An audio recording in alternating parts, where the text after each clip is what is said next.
Ok, donc maintenant on va investiguer chaque unité fonctionnelle avec un regard un peu ciblé sur l'unité conjonctive centrale. Donc on ne l'a pas vu ensemble, mais il y aurait un abord également au niveau du bassin.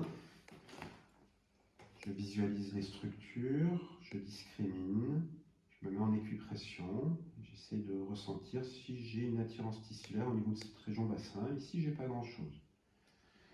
Même chose, abord global de l'unité fonctionnelle lombo-abdominale. Je visualise les structures, je discrimine, je me mets en équipression. Et là, effectivement, on va être attiré vers une sensation de déformation au niveau plutôt de la partie supérieure ici. Ça peut être psoas gauche, pilier gauche du diaphragme, centre phrénique plutôt côté gauche.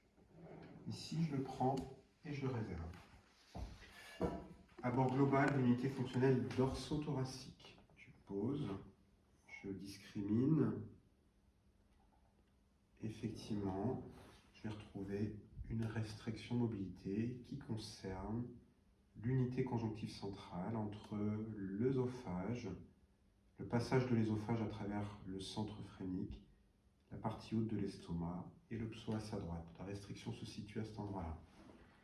Je fais un abord global de l'unité fonctionnelle cervicale. Je visualise les structures, la gaine viscérale du cou, rhino, oro, laryngopharynx, œsophage, trachée, long du cou. Et ici, je n'ai pas de restriction particulière.